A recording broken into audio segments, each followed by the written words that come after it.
Sky studio से आप देख रहे हैं महाभारत। आपके साथ मैं हूं सुचारिता कुकरेती। चीन और पाकिस्तान की नापाक दोस्ती की साजिश एक बार फिर बेपर्दा हुई है। चीन लगातार जिस तरह एलएसी पर साजिशें चल रहा था, उसका सीधा सीधा कनेक्शन 370 से था।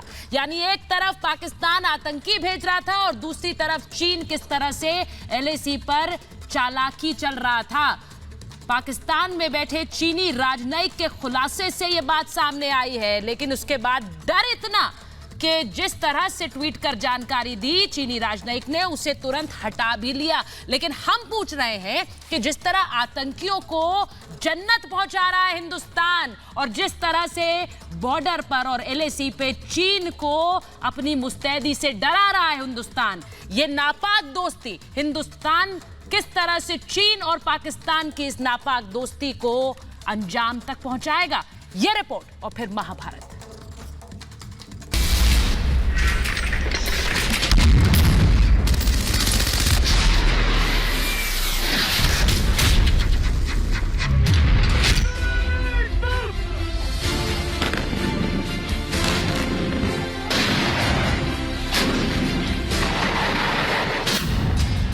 दिखाया दम, ड्रैगन बेदम। चालाक चीन का उल्टा पड़ा दाव। 370 पर नापाक दोस्ती का खेल खत्म। सीमा पर आग उगलने वाला ड्रैगन अब शांत हो गया है। चीनी सेना की तोपें अब खामोश हैं। भारतीय सेना ने जब सीमा पर अपना दम दिखाया तो चालाक चीन की हेकड़ी हवा हो गई। सीमा पर इस नापाक साजिश के पीछे एक सोची समझी साजिश थी। पाकिस्तान में चीनी अधिकारी ने भी माना कि 370 हटने के बाद सीमा पर तनाव को बढ़ाया गया। चीनी अधिकारी का यह बयान नापाक दोस्ती का सबसे बड़ा सबूत है। कश्मीर में 370 हटाना वो कदम था जिसके बाद चीन पाकिस्तान के होश उड़ गए। चीन और पाकिस्तान ने बौखलाहट में भारत के खिलाफ साजिश रची। एक तरफ पाकिस्तान ने सीमा पार से कश्मीर को जलाने के लिए आतंकी भेजे, तो दोस्त चीन ने सीमा पर तनाव को हवा दी। लेकिन भारत के एक्शन से इस नापाक दोस्ती की साजिश फेल।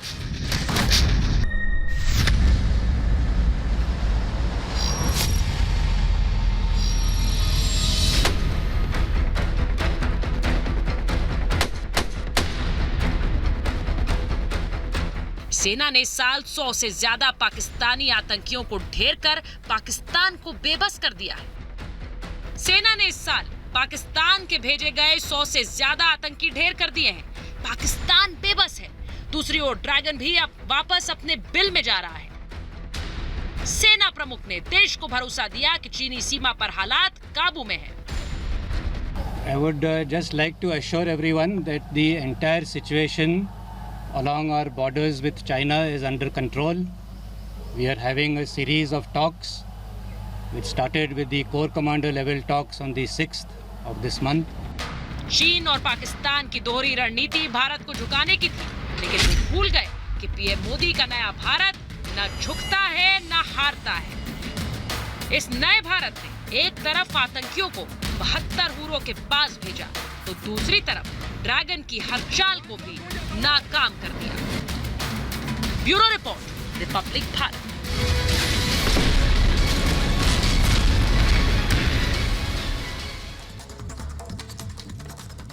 और आज महाभारत में मैं पूछ रही हूं ये सवाल, भारत ने दिखाया दम तो ड्रैगन हुआ बेदम। सवाल मैं ये पूछ रही हूं कि चालाक चीन का उल्टा पड़ गया है दाव। सवाल मैं ये पूछ रही हूं कि 370 पर नापाक दोस्ती का खेल खत्म हुआ, साजिश खत्म हुई। और सवाल लगातार मैं पूछ रही हूं कि किस तरह सीमा पर हारे तो साजिश के सहारे। मेरे साथ जो मेहमान हैं मैं उनका परिचय आपसे कराऊंगी। मेरे साथ मेजर जनरल के सिन्हा जुड़ रहे हैं, मेरे साथ जुड़ रहे हैं कर्नल शैलेंद्र सिंह, मेरे साथ जुड़ रहे हैं ऑर्गेनाइजर के एडिटर प्रफुल्ल केतकर, मेरे साथ जुड़ रहे हैं थोड़ी देर में मेजर जनरल जीडी बख्शी, साथ ही मेरे साथ हैं राजनीतिक विश्लेषक सुनीत चोपड़ा, कश्मीर से सैयद बाबर कादरी वकील हैं, मेरे साथ जुड़ रहे हैं प्रेम कुमार साहब, कांग्रेस का पक्ष रखते हैं, मेरे साथ जुड़ रहे हैं, और साथ ही जुड़ रहे हैं सत्येंद्र कुमार। बहुत बहुत स्वागत है आप सभी का। और मैं शुरुआत कर रही हूं प्रेम जी, मैं शुरुआत कर रही हूं मेजर जनरल के सिन्हा और साथ ही बाबर कादरी के साथ। बाबर कादरी, मैं सीधा सवाल आपसे पूछ रही हूं कि किस तरह से चीन और पाकिस्तान एक नापाक दोस्ती का हिस्सा है और 370 हटने के बाद उस दोस्ती के चलते किस तरह साजिश रची गई, ये तो अब चीनी सरकार के प्रवक्ता खुद ही कह रहे हैं, वो चाल बिछाया, उस ट्रैप में आप जैसे लोग पड़ जाते हैं। बाबर कादरी, आप ने अगर महाभारत टाइटल रखा है अपने प्रोग्राम का, तो कम से कम सच की बुनियाद पे अपना प्रोग्राम चलाएं। अगर सच होता कि चीन को आपने मुंह तोड़ जवाब दिया होता तो मैं सबसे ज़्यादा खुश होता, मगर सच ये है कि आप डर गए हैं। आप चाइना के सामने कहीं पे कम्पीट नहीं कर रहे हैं। आपको तो नेपाल डरा रहा है। बुनियादी तौर पर हिंदुस्तान इंटरनली इतना कमज़ोर हो गया है। वजह यह है कि आपने पोलराइज किया है सोसाइटी को, आपने माइनॉरिटीज़ को तंग किया है, आपने सिविल वॉर की जैसी सिचुएशन बना के रखी है। और 370 के हटने से तो आपने चाइना को स्टेक होल्डर डायरेक्टली बना दिया। ये तो आपका कमाल है। आप क्या कह रहे हैं? हमने तीर मारा है। क्या तीर मारा है आप लोगों ने? देशों को चित करने में लगा है जो साजिश रच रहे हैं हमारे खिलाफ। आपको गर्व होना चाहिए, आपको गर्व होना चाहिए। नेपाल मारा आप क्यों गौरवान्वित महसूस नहीं करते सर? को नेपाल मारा आपको है। क्यों? आप why don't you feel the pride Babar Qadri? मुझे बताइए ना, आपको इसमें गर्व महसूस क्यों नहीं होता कि आज चीनी सरकार कह रही है हमें बात करनी है, आज चीन का विदेश मंत्रालय कहता है हम मामला सुलझाएंगे, आपको गर्व नहीं होता? पाकिस्तान की बात छोड़ें, बाबर कादरी, आपको गर्व नहीं होता? बाबर कादरी, कर्नल शैलेंद्र सिंह एक मिनट, मुझे पता है कि आप इस पूरे मामले को पर्सपेक्टिव में समझा पाएंगे इन्हें, आप इस पूरे मामले को पर्सपेक्टिव में समझा पाएंगे क्योंकि इनका पर्सपेक्टिव थोड़ा हिला हुआ है शुरू से। माइनॉरिटीज को और इनकी सोच और समझ हिली हुई है शुरू से। बाबर कादरी साहब सुनिए, बाबर कादरी साहब, मैं तो आपके साथ सर, मैं तो चाह रही हूँ आप आंखें खोलें, आप आंखें खोलें। आपके मुल्क के खिलाफ दो देश अगर साजिश रच रहे हैं, आपको अच्छा लग रहा है? आपको अच्छा लगता है? मैं आपसे पूछ रही हूँ, we are not mute spectators sir. आप होंगे शायद, आप होंगे म्यूट स्पेक्टेटर, हिंदुस्तान तो कतई नहीं है। हाथ जोड़ के उनसे वार्तालाप करने की आप रिक्वेस्ट करते हैं, मगर जो अनआर्म्ड कश्मीरी है, नहते कश्मीरी है, उनको गोली चलाते हैं। जो मुसलमान हैं हिंदुस्तान में उनको डराते हैं, दलित उनको डराते हैं, क्रिश्चियन उनको डराते हैं। कर्नल शैलेंद्र सिंह, मैं चाहूंगी आप आए इस चर्चा में, लेकिन सबसे पहले बाबर कादरी, म्यूट स्पेक्टेटर क्या होता है? म्यूट स्पेक्टेटर वो होता है जो घर के अंदर देखे कि जब वहां पर कत्लेआम हो रहा हो, जब सुनिए सर, सुनिए, जब सेना आतंकियों को मारती है और वहां पर आपके एक शब्द नहीं निकलता, वो म्यूट स्पेक्टेटर होता है। बाबर कादरी सुन रहे हैं आप? जब सेना आतंकियों को मार रही है और वो पत्थरबाजी करते हैं सेना पर, तब आप बोलते नहीं, वो म्यूट स्पेक्टेटर होता है। कर्नल शैलेंद्र सिंह, लोगों के साथ आपने कभी बातचीत नहीं की। बाबर कादरी सुनो, बाबर कादरी, एक मिनट, एक सेकंड, कर्नल शैलेंद्र सिंह, एक मिनट सर, ये नापाक जो दोस्ती है दो मुल्कों की, 3 मिनट से सुन लिया, दो नापाक दोस्ती है दो मुल्कों की, और वो साजिश के तहत किस तरह से बेनकाब हो रही है, इन्हें बताइए सर। जी, सबसे पहली बात, नहीं बाबर कादरी, आप बोल रहे हैं, मैंने आपसे बात की, अब आप सुनिए खामोशी से। कर्नल शैलेंद्र सिंह बोल रहे हैं, बात है, देखिए सुनने की कैपेसिटी रखो। बाबर कादरी, कर्नल शैलेंद्र सिंह बोल रहे हैं और अब आप सुनेंगे। तुम्हारा प्रॉब्लम यही है कि तुम किसी की सुनोगे नहीं। कर्नल शैलेंद्र सिंह, आप हुआ, आप पिछले 5 मिनट से बोले चले जा रहे हैं, आप सुन नहीं सकते, बात रखने के लिए बुलाया, आप सिर्फ सवाल उठाना चाह रहे हैं। आप जैसे देशद्रोही हैं, आप जैसे लोग हैं जो कि हमारे देश को खराब कर रहे हैं, आप जैसे लोग हैं जो हमारे देश का नाम खराब कर रहे हैं, सुनने को ही तैयार नहीं है। आप बोले चले जा रहे हैं, आप अरे तीर छोड़ दो, तुम जैसा आदमी, अरे तुम सुन लो पहले बात। जब तुम बोलने को तैयार हो तो सुनने के लिए भी तैयार रखो, सुनने के लिए भी तैयार रखो। मैं आपको देशद्रोही इसलिए बोल रहा हूं कि आप हमारे देश में रहकर चाइना का साथ देना चाह रहे हैं। चाइना ने क्या ग्रैब कर लिया? चाइना को एक कदम नहीं किलोमीटर पीछे जाना पड़ा। जिस बैंड बाजे के साथ उसने सोचा था आने का, वो उसे वापस जाना पड़ा। इसमें म्यूक स्पेक्टेटर कहां रहे? कौन है म्यूक स्पेक्टेटर? देखिए, स्पेक्टेटर है सिर्फ आप, स्पेक्टेटर हैं आप पाकिस्तान, आप हैं चाइना, आप हैं बांग्लादेश, आप हैं म्यूक स्पेक्टेटर। एक सेकंड, बाबर कादरी, अगर आप नॉन स्टॉप बोलेंगे, मैं अपने सभी पैनलिस्ट से कह रही हूँ यहाँ पर बात रखेंगे, दूसरे की सुनेंगे, तभी मैं आप पर आऊंगी, वरना आप अगर आपको इस तरह ही बात करनी है तो फिर सर कोई और चैनल ढूंढ लीजिए आप। मैं यहाँ पर चाह रही हूँ कि सब अपनी बात रखें। अब खामोशी से सुनिए कर्नल शैलेंद्र सिंह क्या कह रहे हैं। कर्नल सिंह, ये मैं नहीं कह रही हूँ, ये मैं नहीं कह रही हूँ, वांग शियानफेंग मैं नहीं हूँ, चीनी सरकार की प्रवक्ता मैं नहीं हूँ, जो कह रहे हैं कि 370 हटने के बाद की ये बौखलाहट थी और किस तरह से साजिश रची गई उसके बाद, ये मैं बोल रही हूँ क्या? नहीं, ये आप नहीं बोल रही हैं। देखिए, सबसे बड़ी बात, चाइना ने शुरू से ही जो उनके एक्शंस रहे हैं वो अपने आप प्रूव करते हैं कि कहां वो गलत चले गए। आप मुझे एक बात बता दीजिए, आपको अपना एक कोर कमांडर सैक करना पड़ा, क्यों करना पड़ा? दूसरी बात, आप ही के जो इंडिया में एम्बेसडर हैं, उन्होंने कहा कि हम अपनी ये बात पीस से मान जाएंगे, हम आपस में बातचीत करके मान जाएंगे। क्यों कहा? क्योंकि उन्हें पता है कि अब आर्टिकल 370 भारत में हिस्ट्री है, इसके ऊपर किसी तरह का कोई रिकंसिडरेशन ना तो हो सकता है और ना होने की कोई पॉसिबिलिटी है। It is a long back history कि 370 हैज बीन एबॉलिश्ड।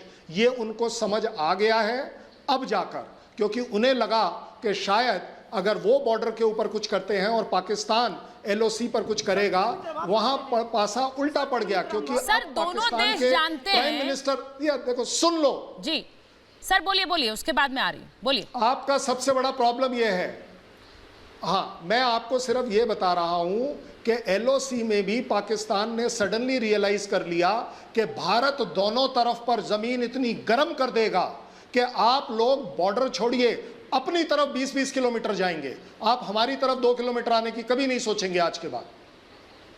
सर सबसे बड़ी बात है कि चीन और पाकिस्तान को लगता है कि मिलकर घेर लेंगे, लेकिन अंजाम क्या हो रहा है?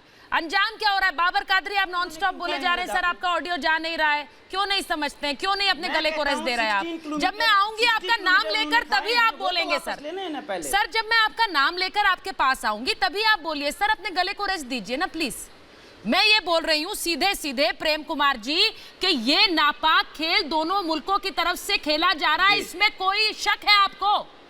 कोई शक है आपको? दोनों देशों को लगता है हमें घेर लेंगे, इधर से चीन इधर से पाकिस्तान, लेकिन अंजाम क्या हो रहा है? सुचारिता जी, 100 मिशन 100 पूरा हो गया सर, आतंकियों को मार गिराया 100 से ऊपर रही हैं इस साल। वो सुन लीजिए सर, 100 मिशन 100 से ओतप्रोत, और उधर चीन की सरकार भी अब बातचीत के लिए गिड़गिड़ा रही है।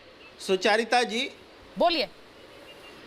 सुचारिता जी, आप जो कुछ बोल रहे हैं, काश चीन बेदम हो जाता, काश चीन पाकिस्तान की जो हेकड़ी है वो खत्म हो जाती, काश कि हमारी सीमा में चीन प्रवेश नहीं कर पाता, काश कि हमारी सरकार खुलकर बोलती जैसे आम दिनों में पाकिस्तान के खिलाफ बोलती है, आज चाइना के खिलाफ में खड़ी होकर के बीजेपी के नेता बोलते कि वो हमारी जमीन पे कैसे घुसे हैं, हम उसको ठहरने नहीं देंगे। लेकिन ये बयान गायब है, ये बयान होने चाहिए। काश अक्सर चीन नहीं गया होता, काश चीनी एम्बेसडर से तब मुलाकात नहीं हो रही होती जब डोकलाम चल रहा था, काश तो बहुत है मेरे पास भी, आपको नहीं लगता? आप भी ये कहें। प्रश्न का फिर ये भी जवाब देता हूं। बोलिए ना सर। मैं देता हूं।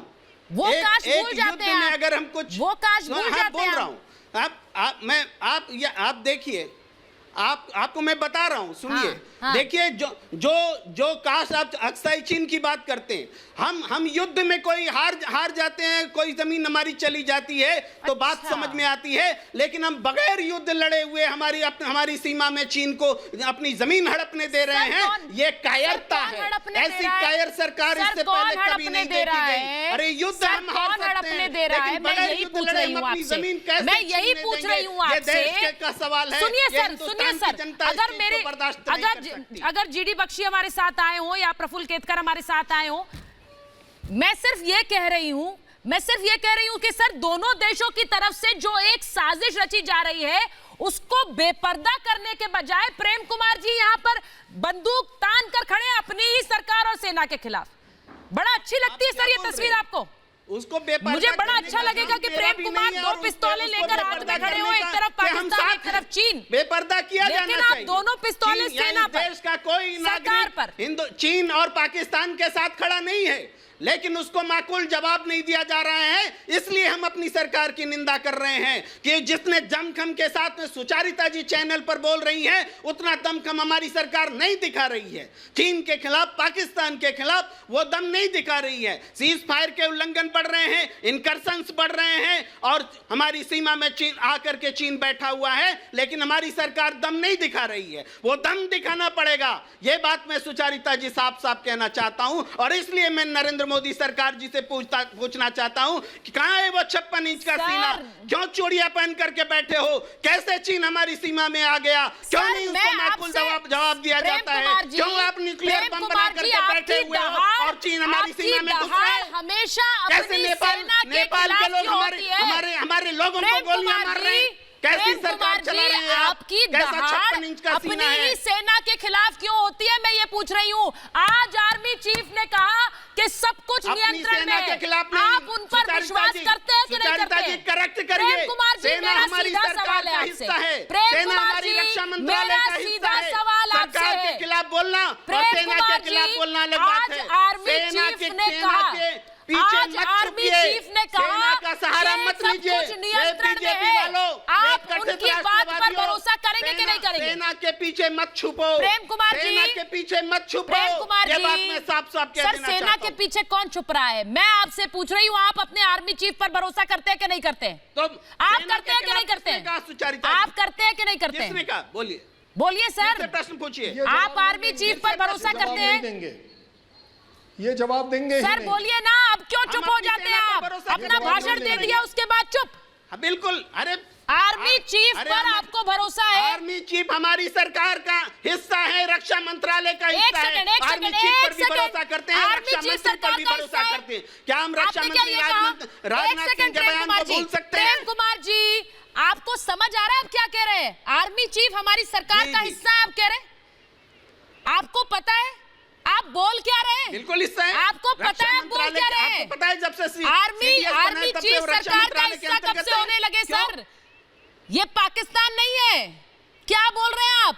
आपको पता भी आप क्या बोल रहे हैं? मैंने आपसे सीधा पूछा कि आर्मी चीफ के बयान पर आपको भरोसा है कि नहीं है, तो आप ये बातों पर उतर आए कि आर्मी चीफ सरकार का हिस्सा है। मैंने सर आपकी समझ को क्या हो गया है? रक्षा मंत्री के भी बयान पर समझ को क्या हो गया है? आर्मी चीफ के भी बयान पर भरोसा है। प्रेम कुमार जी, आपकी समझ को क्या हो गया? मैं सोचती हूँ आप अच्छे खासे समझदार इंसान हैं। जब हिंदुस्तान और दुनिया की बात आएगी, हम अपनी हिंदुस्तान सरकार के साथ हैं। अब आप इस तरह के बयानों पर उतर आएंगे? हमसे मत छीनिए सर, सरकार से सवाल करने का हक हमसे मत छीनिए। सर ये निंदनीय है जो आपने कहा, ये निंदनीय है जो आपने कहा। आर्मी चीफ को आप सरकार का हिस्सा कह रहे हैं। आप अभी तक नहीं बोले हैं कि उनके बयान पर भरोसा है कि नहीं है। कौन आपने अभी तक नहीं कहा। आप बताइए ना, कौन सी आप बात? उनके बयान पर भरोसा करते हैं?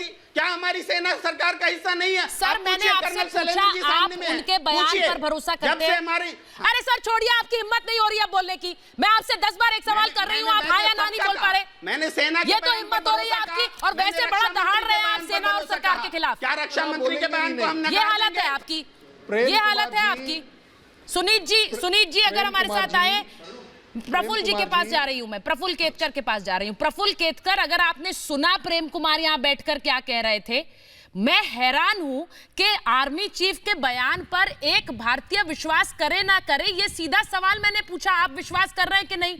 उन्होंने आर्मी चीफ को सरकार का हिस्सा बताने लग रहे हैं। सर राजनीति यहां किस स्तर पर जाएगी अब? और जी सुचेता, ये दुर्भाग्य की बात है और ये मानसिकता दिखाती है। उनको शायद ये पता नहीं है कि कब बिना लड़े जमीन गई थी और कौन सी सरकार ने ये कहा था कि वहां पे जो घास का एक पत्ता भी नहीं उगता है, और पूरे हमारे आर्म फोर्सेस को एक तरह से निहत्था कर दिया था क्योंकि कोई प्रिपरेशन ही नहीं थी। आज सच्चाई ये है कि आज हम बॉर्डर पर इंफ्रास्ट्रक्चर बना रहे हैं। आज सच्चाई ये है कि जहां पे भी परसेप्शन की लड़ाई है, वहां पे हम बराबरी में चीन के साथ, चीन आज तक प्रॉक्सी वॉर लड़ रहा था पाकिस्तान के थ्रू, आज चीन को आमने सामने आना पड़ रहा है। यही दिखाता है कि चीन की मानसिकता और चीन की हार, जो प्रॉक्सी वॉर की और टेररिस्ट स्टेट को भारत के खिलाफ इस्तेमाल करने की जो मानसिकता थी, वो पूरी तरह से अभी बेनकाब हो गई है। तो ये कभी भी समझ नहीं पाएंगे, और खास करके ऐसी स्थिति में जब सबको राजनीतिक मतभेदों के ऊपर उठकर राष्ट्रीय हित में सबको साथ में खड़ा रहकर हमारी सेना के साथ खड़ा रहना चाहिए। उस समय ऐसे बेतुके सवाल और सेना पर आरोप करना, ये मानसिकता दिखाता है, ऊंची मानसिकता, कि परिवार के सिवा और किसी को मानना ही नहीं है। सर मैं तो एक सीधा सवाल पूछ रही थी, अगर सुनीत जी आप मुझे सुन पा रहे हैं, मेजर जनरल के सिन्हा भी हमारे साथ आ गए हैं, मैं दोनों को लूंगी। सुनीत चोपड़ा जी आप बुजुर्ग हैं, वरिष्ठ हैं हमारे, मुझे ये बताइए ना सर, मैं अपने आर्मी चीफ के बयान को ना मानूं जब वो कह रहे हैं सब कुछ नियंत्रण में है, इट्स अंडर कंट्रोल, तो मैं उनकी बात पर भरोसा करती हूं सर। मेरा ये कहना है कि अगर आर्मी चीफ कह रहे हैं चीजें नियंत्रण में हैं, तो हमें उससे आगे जाने की इस वक्त जरूरत नहीं है, ठीक है। लेकिन जिस तरीके से आप बात कह रही हैं वो भी गलत है। मेरा ये कहना है, गलतियां बताने के लिए ही आते हैं, लेकिन क्या हो गया वो भी गलत है, क्योंकि हम यहाँ पर ढोल बजाने नहीं आए हैं, हम अपने देश की रक्षा के बारे में सोच रहे हैं। सर रक्षा के बारे में सोच रहे हैं तो हम सिर्फ दुश्मनी पैदा करेंगे। सिन्हा साहब मैं आ रही हूँ, सिन्हा साहब एक मिनट कि नेपाल से लेके श्रीलंका और मालदीव तक हमने दुश्मन पैदा कर दिए हैं। मेरा ये कहना है ये गलत नीति है सरकार की, और इसमें फौज की कोई कमी नहीं है। सुनीत जी मैं एक छोटा सा सवाल पूछूंगी सर, मैं एक छोटा सा सवाल पूछूंगी। भारत की तो आपको गलतियां बहुत नजर आती हैं सर, एक मुल्क चीन है जहां की सोच को आप आगे बढ़ाते हैं, वो देश जिसका न जाने कितने मुल्कों के साथ गतिरोध चल रहा है, उसकी कोई गलती नहीं है, उसकी कभी कोई गलती नहीं होती है, वो हर देश के साथ दोस्ती निभा रहा है। क्या मैं सही कह रही हूं? कौन हर देश के साथ दोस्ती दिखा रहा है? आप तो अमेरिका के अलावा किसी के साथ दोस्ती नहीं दिखाते हैं, जो अपने देश के दलितों की सत्यानाश कर रहा है। सर मैंने कटाक्ष किया था, आप समझे नहीं है। मैंने कटाक्ष किया था, आप समझे नहीं सर। जिसने दूसरों की जमीन चोरी कर रखी है। सर मैंने कटाक्ष किया था, आप समझे नहीं। जमीन चोरी करना किसे कहते हैं, ये कोई चीज सीखे। सिन्हा साहब, मेजर जनरल सिन्हा, जमीन चोरी करना किसे कहते हैं, ये कोई चीन से सीखे। मुझे लगता है कहावत भी बन जानी चाहिए। सुचारिता जी मैं सुनीत चोपड़ा जी को बता दूं, लाल सलाम सुनीत चोपड़ा जी, लाल सलाम, लाल ब्रिगेड की लाल सलाम, आर्मी के बारे में बता रहा हूं आपको। इतना बड़ा चोर जो कि केवल गरीब हड़पने के अलावा कुछ करना नहीं चाहता, और वो भी नहीं सामरिक तरीके से नहीं, चोरी छिपे डरा कर नैरेटिव पैदा कर आप लोगों ऐसे लोगों को खड़ा करके, क्योंकि लाल ब्रिगेड उसने हर एक देशों में खड़ा कर दिया है। आप तो देखिए गलती तरीके से आप समझते हैं, और वो ऐसा देश है जो दुम दबा के भागता है। 42 ईयर से एक लड़ाई नहीं लड़ी, एक लड़ाई लड़ी थी वियतनाम के साथ, भूखी खा गया। बिल्कुल आप 62 की बात करते हैं ना, 62 में तो लड़ने नहीं दिया हमें, काउंटर अटैक का हुक्म नहीं दिया।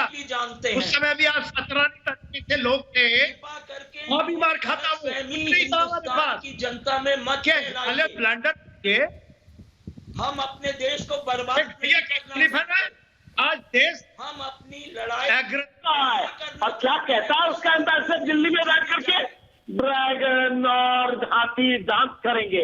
आ जाओ हमारे खेमे में। क्यों आ जाए आपके खेमे में?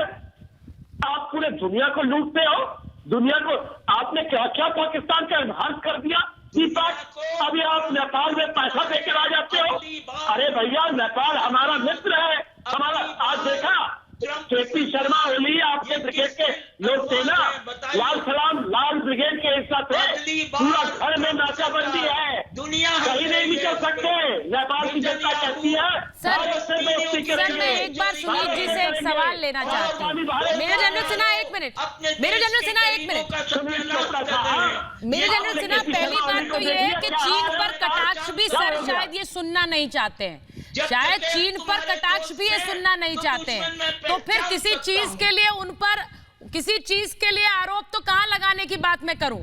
मैं तो सीधे ये कह रही हूं सुनीत जी, एक सरकार एक सेना जो आपसे अब कह रही है हमें बात करनी है, हम बातचीत के जरिए हल निकालेंगे, भाई इसे क्या कहते हैं?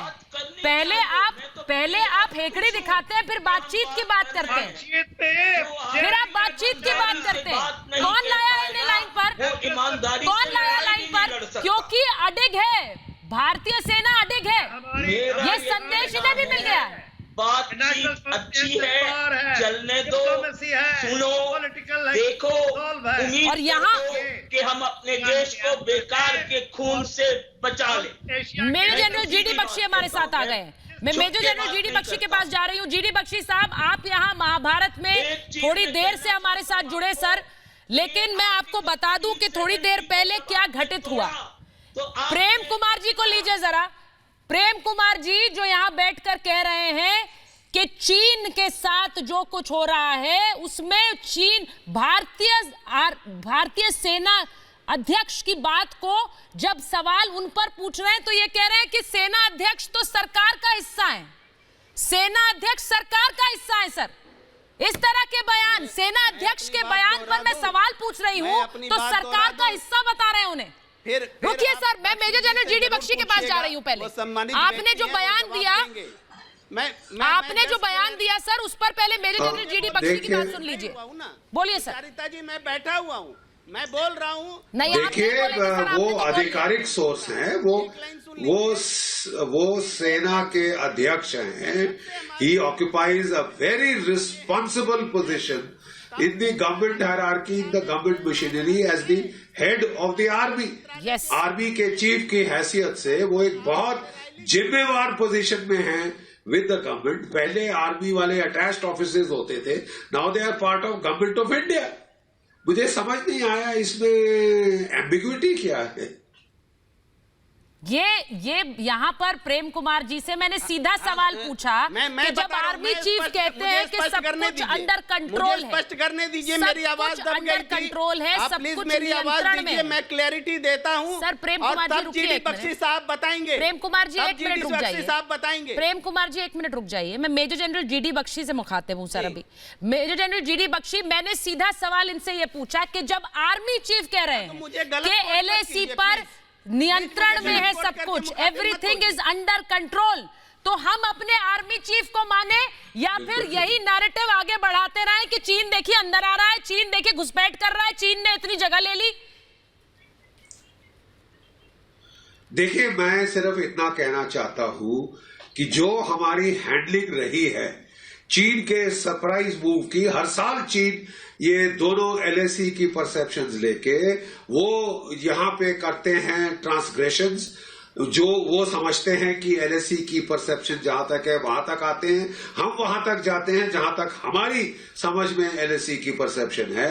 गालवान रिवर वैली में जो थी कोई परसेप्शन का एम्बिग्युइटी नहीं थी, लेकिन एकदम से एक चीन की ब्रिगेड जो वहां पे ट्रेनिंग कर रही थी एकदम से सिविल ट्रकों में बैठी और वो जो है कंस्ट्रक्शन मटेरियल लाने की आड़ में वो आके जो Galwan river valley, shock river valley junction था वहां पे हाइट्स पे आके बैठ गई।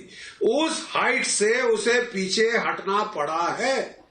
जो हमको खबर अभी तक आई है उसके मुताबिक उनको वहां पे पीछे हटना पड़ा है और हर जगह जो 3 पॉइंट्स पे जहां कांटेक्ट था उन्होंने ट्रूप्स के बीच में कांटेक्ट को तोड़ा है ताकि फिजिकल झड़पें ना हो और जो है बातचीत चल रही है कि ये पीसफुली पीछे जाएं। ये इसलिए please let me finish, can I just finish, उसके बाद आप जो चाहते हैं आप बोलिए। मैं सिर्फ ये कह रहा हूं साहब कि मैं सिर्फ ये कह रहा हूं कि वो जो है क्योंकि हमने चीन को आईबॉल फॉर आईबॉल कॉन्फ्रंटेशन में troop for troop, tank for tank, artillery gun for artillery gun match किया है, अगर उन्होंने एक डिवीजन लगाई है, हमने भी एक डिवीजन से ज्यादा लगाई। हमने भी वहां पे टैंक लगा दिए हैं, कोई 100 के आसपास टैंक है हमारी भी तोपे बोफोर 130 मीडियम्स वहां लग गई हैं। और चीन इससे जो है काफी प्रभावित हुआ है, उसको धक्का सा लगा है और वो मान गया है बातचीत के। चीन के एम्बेसडर ने कहा कि ये कोई प्रॉब्लम नहीं है, हम सुलझा लेंगे। अब मुझे समझ नहीं आया कि इसके बाद क्या कष्ट है। प्रेम कुमार जी, अब मैं सत्येंद्र कुमार जी के पास जा रही हूँ। सत्येंद्र जी बहुत देर से इंतजार कर रहे हैं। अगर प्रफुल्ल केतकर हमारे साथ आ गए तो मैं प्रफुल्ल जी को लूंगी। सत्येंद्र कुमार जी, आपने मेजर जनरल जीडी बख्शी को सुन लिया। A gun for a gun, a tank for a tank, ये पॉलिसी है भारत सरकार की चीन के साथ, और इसीलिए अब चीनी सेना घुटनों पर आई है, बातचीत की टेबल पर आई है। पर सुचारिता जी, बार बार ऐसा क्यों हो रहा है कि 80 किलोमीटर अंदर वो आ गई? हमारी फौज जब इतनी मजबूत है और हम उनको जवाब देने में सक्षम हैं, तो बार बार हमारी टेरिटरी में आकर के वो कैसे कब्जा करके बैठे हैं? सर, आपने सुना नहीं मेजर जनरल जीडी बख्शी साहब को? मैंने सुना। अंतर पता है सर, कब्जा करके बैठे हैं 80 किलोमीटर, ये जानकारी आपको किसने दी? सर, ये जानकारी आपको किसने दी सत्येंद्र जी? तमाम एक मिनट सत्येंद्र जी, मीडिया में बातें आ रही, खबरें आ रही हैं। सत्येंद्र जी, एक मिनट, 80 किलोमीटर अंदर घुसकर कब्जा कर बैठे हैं, ये जानकारी सत्येंद्र कुमार को किसने दी? होने की बात करती थी, आज ये नौबत आ गई है। किसने दी सर जानकारी आपको? हम ये तमाम तरह के क्या मीडिया में सभी जगहों पे ये आ रहा है। सभी जगह क्या बताइए ना? कहाँ बताया आपको? कहाँ पे आ रही है? किसने बताया आपको? सभी जगह। आपके पड़ोसी ने बताया क्या आपको? आके तमाम जगह रिपोर्ट्स में आ रहे हैं, नेशनल इंटरनेशनल सर, तमाम जगह क्या होती है? और आप यहाँ बैठकर समय तो फिर हम जवाब क्यों नहीं देते हैं? सर, तमाम जगह इसने बताया, उसने बताया सर, देना चाहिए। आज रक्षा मंत्री आकर के बयान दे। सर, मैंने आपसे पूछा आपको किसने जानकारी दी? आप एक नाम बता दीजिए जो ऑथेंटिक नाम हो, मैं मान जाऊंगी। किसने जानकारी दी? बहुत ही बहादुर फौज है, हमें फक्र है अपनी फौज पे। सर, लेकिन सर, ये सब बोलने की जरूरत, सर, ये हम सब जानते हैं। सुनिए सर, सत्येंद्र जी, प्रधानमंत्री सवाल का जवाब दीजिए और बताएं कि बार-बार ऐसा क्यों हो रहा है? Satyendra Kumar, this is not the way. Satyendra Kumar, मैंने आपसे सवाल पूछा, give me one authentic name जिसने आपको बताया 80 किलोमीटर सेना अंदर आ गई चीन की। आप यहाँ जवाब देंगे आज मुझे, नाम बताइए, नाम बताइए आप सत्येंद्र कुमार, किसने बताया आपको? ये तमाम तरह की तमाम क्या होता है? मीडिया में खबरें आ रही हैं। तमाम मीडिया क्या होती है? खबरें आ रही है। तमाम मीडिया क्या होती है? बताइए ना कहाँ पे? 80 किलोमीटर अंदर आ गई। You are so precise. आपने बोला 80 किलोमीटर, नाम एक बताइए। आप एक नाम बताइए। कुछ पता नहीं आपको सर, आप बोले जा रहे हैं 80 किलोमीटर अंदर आ गए। एक नाम आप बता नहीं सकते। सुचारिता जी, प्रफुल्ल जी को लीजिए, ये प्रफुल्ल जी को लीजिए। क्यों हो रहा है? आप अगर ये मान करके चल रही है तभी ये डिबेट हो रहा है। सर, ये है और हमारी फौज पे एक सेकंड, सब लोग एक साथ नहीं बोलेंगे। प्रफुल्ल केतकर बोल रहे हैं, प्रफुल्ल केतकर। 80 किलोमीटर होता कितना है? ये मुझे केवल एक अंतर बता दे कि एलएसी और इंटरनेशनल बॉर्डर का अंतर क्या है? एलएसी किसको कहते हैं, मैकमोहन लाइन किसको कहते हैं, और इंटरनेशनल बॉर्डर किसको कहते हैं? तो इनके 80 किलोमीटर में समझा दूंगा। एग्रेशन हो रहा है, बार हो रहा है सर। 80 किलोमीटर। अरे भाई साहब, आपको एग्रेशन समझ में आता है? एग्रेशन क्या होता है? चीन को एलएसी पर, इंटरनेशनल बॉर्डर पे चीन नहीं है, एलएसी पर है। एलएसी है क्या? अरे आप मुझे ये समझाए ना, एलएसी होती क्या है? एलएसी है क्या? और इंटरनेशनल बॉर्डर से उसमें क्या अंतर है? लाइन ऑफ एक्चुअल अच्छा, तो उसमें क्या होता है अंतर? इंटरनेशनल बॉर्डर क्यों नहीं है वो? लाइन ऑफ एक्चुअल कंट्रोल अलग है वो। हाँ, तो क्या होता है हमारे परसेप्शन के हिसाब से, जैसा जीडी बख्शी साहब ने कहा, हमारे अच्छा, तो आपके परसेप्शन के हिसाब से नहीं, मैं आपको पूछ रहा हूँ ना, आपके परसेप्शन के हिसाब से चीन 80 किलोमीटर अंदर आ गया है, आपके परसेप्शन के हिसाब से किसने बताया? आपके चीनी दोस्त ने? में अग्रेशन है या नहीं, आप ये बताएं, फिर डिबेट क्यों हो रहा है? अरे भाई साहब, सत्येंद्र कुमार, मैं आपको बताती हूँ सर, मैं आपको बताती हूँ, ये डिबेट इसीलिए हो रही है क्योंकि आप जैसे बहुत से लोग हैं सर इस देश में। जवाब देना चाहिए। सुनिए प्रफुल्ल जी, एक मिनट, प्रफुल्ल जी, एलएसी की लाइन डिफाइन नहीं होती है। एक दूसरे का परसेप्शन होता है, और परसेप्शन में हमने कहीं पे भी 1 इंच भी पीछे नहीं रखे हैं। जहाँ पे भी हायर पोजीशन ये सर बड़ा दुर्भाग्य है, और ये बड़ा दुर्भाग्य है। सुनिए, ये बड़ा दुर्भाग्य है कि आप जैसे लोग आकर यहाँ ये तो बोलते हैं बिल्कुल प्रिसिशन के साथ कि 80 किलोमीटर अंदर आ गई चीन की सेना। देखो भाई, चीन की सेना अंदर आ रही है, चीन की सेना 80 किलोमीटर लेकर बैठ गई है, लेकिन एक नाम नहीं बता पाते वो कि कहां से ये जानकारी आप तक आई। तमाम मीडिया, तमाम लोग, सर कौन है वो लोग मुझे नहीं पता, लेकिन ये झूठ फैलाना बंद कर दीजिए सर। मैं अपने आर्मी चीफ पर भरोसा करती हूँ, आप भी अपने आर्मी चीफ पर भरोसा कीजिए। अगर उन्होंने बात कही कि सब कुछ नियंत्रण में है तो है, मुझे पूरा सब कुछ नियंत्रण में है तो है, आप उनकी बात पर भरोसा कीजिए। मैं उनकी बात पर भरोसा करती हूँ, तमाम तरह की बातों पर नहीं करती हूँ। अगर अग्रेशन, ये तमाम तरह की बातें कुछ नहीं होती है, तो ये डिबेट क्यों करा रही है? ये तमाम तरह की बातें शर्म की बात है। हमारी फौज इतनी मजबूत बहादुर फौज है, उनको जवाब दे। करने में मैं आपको एक बात बताती हूँ, मेजर जनरल के सिन्हा, एक तरफ कसीदे पढ़ो फौज के, क्योंकि आपको पता है कि आप पीछे से वार कर रहे हो, पीछे से वार कर रहे हो। एक तरफ कसीदे पढ़ो सेना के, और दूसरी तरफ से ये कह दो कि देखो अंदर आ गई हमारी आर्मी, देखो क्या हो गया, देखो पूरा इलाका ले लिया। हमारी पॉलिटिकल लीडरशिप।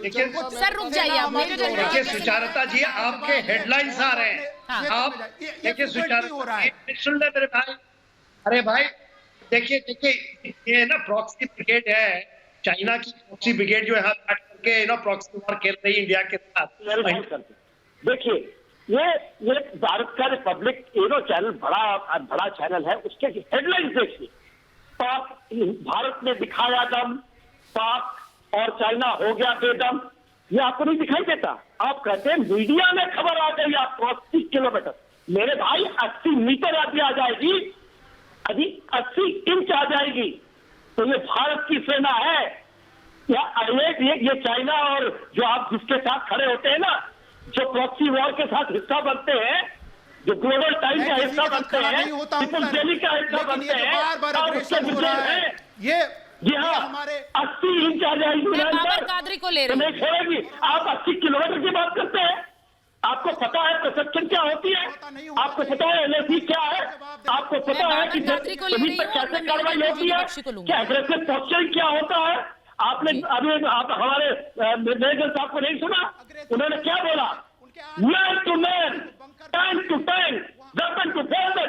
और हमारी स्ट्राइक कोड है सर, आपको मैं बता दूं, आप देश को गुमराह करना चाहेंगे। बाबर कादरी के पास जा रही हूं, बाबर खड़े हो जाएंगे। और मेजर जनरल GD बख्शी को लीजिए। बाबर कादरी, मैं शुरू से ये कह रही हूं कि ये एक नापाक दोस्ती है सर, इसका एक ट्रैप है। यहां से आतंकी भेजो, पाकिस्तान से आतंकी भेजो कश्मीर में, और यहां से घुसपैठ की कोशिश करो, दूसरी तरफ यहां LAC पर टेंशन बनाकर रखो, और इस ट्रैप में बहुत से लोग फंस जा रहे हैं। आप ट्रैप से निकलेंगे कि नहीं निकलेंगे बाबर कादरी, या उसी में फंसे रहना चाहते हैं? सबसे बड़ा कोई अगर ट्रैप में फंसा है तो बीजेपी के नेता है, जिन्होंने हिंदुस्तान को पोलराइज करके रखा है, हिंदू मुस्लिम बना के रखा है, इकोनॉमी जमीन पे गिरा दी है, GDP कहीं है ही नहीं अभी हिंदुस्तान में, इकोनॉमी कहीं है ही नहीं, एजुकेशन और अनएम्प्लॉयमेंट का तो कहीं बात ही आतंकी मारे गए उसका जश्न मना रहे हैं। मुझे तो बताना, मुझे आपको ये बताना है, मुझे आपको ये बताना है, आपको बाहरी दुश्मनों को नहीं देखना है, अंदर के दुश्मनों को देखना है, जो सरकार में बैठे हैं, आपका फिक्स जिनसे आपको सवाल पूछना चाहिए था। सवाल आपको पूछना चाहिए, प्रधानमंत्री से पूछते हैं, राहुल गांधी से क्रिटिसाइज करना चाहिए गवर्नमेंट की एक्शंस को, करते हैं अपोजिशन को। ये कौन सा मीडिया है? बाबर कादरी, मैंने आपसे एक सवाल पूछा, मिशन 100 पूरा हो गया है, 100 से ज्यादा आतंकी घाटी में इस साल मार गिराए गए हैं। Are you celebrating? 200 भी हो गया, आप सेलिब्रेट कर रहे हैं कि नहीं? 1990 आर यू सेलिब्रेटिंग? मैं पूछ रही हूँ। ऑपरेशन ऑल आउट चल रहा है, आप सेलिब्रेट कर रहे हैं? फिर क्या हुआ? मिशन सक्सेसफुल हो रहा है भारतीय सेना के, आप नहीं होगा, आप सेलिब्रेट कर रहे हैं? नहीं होगा जम्मू कश्मीर के लिए, तब तक यहाँ पे कुछ नहीं होने वाला। सर फिर आप भाषण दे रहे हैं, मैंने आपसे पूछा आर यू सेलिब्रेटिंग? लीडर मारे गए, लग रही है आपको? बोलिए ना। भाषण नहीं दे रहा हूँ, 370 से आपने फिर प्रवोक किया जम्मू कश्मीर के अवाम को, खासकर जवानों को रेडिकलाइजेशन के लिए। आपने चाइना को स्टेक होल्डर बना दिया, इसको रिएक्टिवेट करवा दिया। ये आपकी कथनियों करनी है। सुनिए, मेजर जनरल जीडी बख्शी और बाबर कादरी को लीजिए। आपने बिल्कुल सही कहा है, प्रवोक किया तो पाकिस्तान और चीन को प्रोवोकेशन फील हुआ, वो बौखलाए हुए हैं। आप क्यों बौखला रहे हैं सर? आप क्यों बौखला रहे हैं? आप तो हिंदुस्तानी हैं, आप क्यों बौखला रहे हैं? बौखलाहट तो दो मोर्चों पर हुई है सर, पाकिस्तान और चाइना। आप उनका हिस्सा तो नहीं है, आप लोगों की है, वहां तो नहीं है ना, उनका हिस्सा नहीं है। आप जाते हो चाइना को माफी मांगने, सर कौन माफी मांग रहा है? उन्होंने प्यांगयांग लेक भी ले ली, ये कौन कहता है कि वो अंदर नहीं आए? सर ये एक और है बाबर कादरी, आप एक और है जिनको सारी इंफॉर्मेशन है, एक और आप है जिनको सारी इंफॉर्मेशन है। एक आप हैं और एक सत्येंद्र कुमार हैं आज महाभारत में जिनको सब इंफॉर्मेशन है। मेजर जनरल जीडी बख्शी कह रहा है कि पीछे चले जाओ, जब वो अंदर ही नहीं आए तो सर पीछे सुनिए जाना मेरी किस बात पे कहना? मेरी बात सुनिए। देखिए इतना आप एक फिक्स्ड कुछ 4-5 लाइनें लेकर आते हैं और आप वो बार-बार रिपीट करते हैं। मैं आपसे एक बात कह रही हूँ, मेरा मुद्दा वो नहीं है जिस पर आप बहस कर रहे हैं बाबर कादरी। पाकिस्तान को छोड़े, नेपाल भी मेरा मुद्दा वो नहीं है। मैं आपसे पूछ रही हूँ, यहाँ आतंकियों को भी मारेंगे और वहाँ चीन से भी लोहा लेंगे, क्यों मार रहे हैं? चीन से भी लोहा लेंगे, लेकिन बौखलाहट इन दो देशों को है, आपको क्यों हो रही है? मेजर जनरल जीडी बख्शी ये क्यों इतना बौखला रहे हैं सर? पुश टू ऑल करके इकोनॉमी, हम तो लोहा दो मुल्कों से ले रहे हैं। लोग हमारे प्रोफेशनल बौखलाए हुए रहते हैं, जब इनको देखो टेलीविजन के ऊपर ये बेचारे चीख चिल्ला रहे होते हैं, मुझे इनके गले पे तरस आता है। ये 24 घंटे चीखते चिल्लाते रहते हैं। मैं आपसे कह रहा हूं, ठंडे दिमाग से सुनिए, सोचिए। आपको बता रहे हैं कि ट्रांसग्रेशंस हुई थी जो कि गलवान के इलाके में तकरीबन इंट्रूजन हुई थी। वहां पे सुन लीजिए ना भाई, ताकि तो आपको समझा दे एक बार। जो श्योक और गालवान रिवर वैली जंक्शन है वो लाइन ऑफ एक्चुअल कंट्रोल से 5 किलोमीटर अंदर है। खबर ये आई थी कि वो 3 किलोमीटर तक गालवान वैली में अंदर आए हैं और कुछ ऐसी हाइट्स पे बैठ गए हैं जहां से उनको हमारी श्योक, दरबुक, दौलत बेग ओल्दी की रोड दिखाई देती है और उससे वो इंटरफेयर कर सकते हैं। इसलिए नेचुरली एक यहां पे हुआ था, पोंगोंगसो इलाके में फिंगर 4 और 8 के इलाके के बीच में आके उन्होंने कुछ कंस्ट्रक्शन करी थी और फिर जो हॉट स्प्रिंग्स एरिया में वो लोग आए थे। इसके चलते हमने पूरी फौज को मोबिलाइज किया, उनको हमने सोल्जर फॉर सोल्जर मैच किया, टैंक फॉर टैंक मैच किया, artillery gun for artillery gun match किया, बोफोर्स पहुंचाए, 130 मिलीमीटर गन्स पहुंचाई, मीडियम गन्स पहुंचाई और बिल्कुल क्लियर कर दिया कि साहब आप स्टेटस को एंटे वापस जाएं, नहीं तो हम अनंथा कार्रवाई करने की ताकत हमने जुटा ली। बिल्कुल मैसेज क्लियर चला गया। चाइना के एम्बेसडर ने दिल्ली में बोला साहब कोई प्रॉब्लम नहीं है, ये मामला आपसी बातचीत से सुलझ जाएगा। बातचीत हुई, कोर कमांडर लेवल पे 3 स्टार लेवल पे बातचीत हुई और वो डिसएंगेज करने के लिए मान गए हैं। गलवान में 2.5 किलोमीटर पीछे चले गए बगैर शॉट बीइंग फायर्ड। आपको तो खुश होना चाहिए। अरे भाई, कारगिल में तो हमको पूरा युद्ध करना पड़ा था वापस धकेलने के लिए, यहां बगैर युद्ध किए वो जो है 2.5 किलोमीटर चले गए पीछे और जो हमारी रोड को खतरा था वो अपने आप हट गया। हमारी फौज ने तो कमाल किया है। आपको खुश होना चाहिए। आप मातम क्यों बना रहे हैं, मुझे को समझ नहीं कुमार जी और कर्नल शैलेंद्र सिंह। और जहां तक जो 62 मैं सीधे ये प्रेम कुमार जी, आपने मेजर जनरल जीडी बख्शी को सुना होगा, जहां गोली की जरूरत नहीं है वहां सिर्फ बोली, लेकिन जहां गोली की जरूरत है वहां गोली भी चलेगी। दोनों मोर्चों पर काम हो रहा है सर, दोनों मोर्चों पर। ये गठजोड़ भले ही घेरने की कोशिश करे, लेकिन दोनों फ्रंट्स पे काम हो रहा है। उनके ही बात से ये बात साफ हो रही है कि चीनी सेना हमारे क्षेत्र में घुसी और चीनी क्षेत्र हमारे क्षेत्र में घुसी, तभी तो बायलैटरल टॉक्स हुए। नहीं तो द्विपक्षीय बातचीत क्यों होती, हम इस चिंता पर बहस क्यों हो रहे थे। और चूंकि ये बात साफ नहीं है सरकारी स्तर पर कितना किलोमीटर चीन की सीमा हमारे अंदर आई, इस वजह से आपको बताया जैसे सरकार का है कि चीन हमारे सीमा में आया तो कब आया, बाहर गया तो सर कब पूरी बात वापस सुन लीजिए ना, लौटा। मेरे जनरल जी आपको सीमा दे रहा हूं। यही समस्या है, आधी बात सुनते हैं कान बंद कर लेते हैं। सरकार नहीं बताती है तब तक आप सुनेंगे नहीं किसी। कर्नल शैलेंद्र सिंह आप बोलिए आपने सर। अपना एजेंडा फिक्स कर दिया है तो वो लौटे। आप एक सेकंड इनको जरा 1 मिनट के लिए। भाई प्रेम कुमार जी, प्रेम कुमार जी, परसेप्टिव लाइन के बारे में आपको इतने लोग ज्ञान दे चुके हैं, बता चुके हैं, आप तब भी समझना नहीं चाहते। कर्नल शैलेंद्र सिंह प्लीज बोलिए सर। कोई मैं आपको सिर्फ 2 बात बताऊंगा। पहला, किसी ने बोला था कि मेरा परसेप्शन है कि 80 किलोमीटर, देखिए, और उन्होंने जब बोला ना कि ये डिबेट क्यों हो रही है, ये डिबेट इसीलिए हो रही है जिससे आप जैसे लोग समझ जाएं कि ये 80 किलोमीटर नहीं है। पहली बात, आप जैसे लोग पब्लिक में ये भ्रम ना फैलाएं कि 80 किलोमीटर चाइना अंदर आ गई। अरे वो हिंदुस्तान के नागरिक अरे 1 मिनट, मैंने वो अरे आप सुन तो लीजिए। प्रेम कुमार जी, आपकी तकलीफ ये है कि जब आप बोल रहे होते हैं तब आप किसी की सुनते नहीं है, और जब कोई दूसरा बोल रहा है उसके बीच में आप बोलेंगे ही बोलेंगे। मैं आपकी तारीफ कर रहा हूँ। प्रेम कुमार जी, मैं आपकी तारीफ कर रहा हूँ। आप सुन तो आप लास्ट बात सुन लीजिए। जो आप बोल रहे हैं घुसी तो सही, आपने बख्शी सर का आप स्टेटमेंट नहीं सुना। फिंगर 4 और 8 के बीच में, फिंगर 8 हमारी परसीव्ड एलएसी है, फिंगर 4 उनकी परसीव्ड एलएसी है जी। वो नहीं आए आपकी जमीन पर, वो सिर्फ परसीव्ड एलएसी है, नो मैन लैंड है। हाँ। आप क्यों गलत चीजों को प्रोजेक्ट कर रहे हैं सर? ये इसीलिए ये जानकारी आपको देने के लिए यही सर मेरे साथ मैं सिर्फ एक बात कहना चाहती हूँ, महाभारत में कि 2 मोर्चे नहीं 10 मोर्चे होंगे, वो भी संभालेंगे, लेकिन सेना पर भरोसा करना सीखिए। अगर आपके आर्मी चीफ आपको भरोसा दिला रहे हैं everything is under control, so everything is under control. भरोसा करना सीखिए अपनी सेना पर। महाभारत में इतना ही समय था मेरे पास, बहुत बहुत धन्यवाद।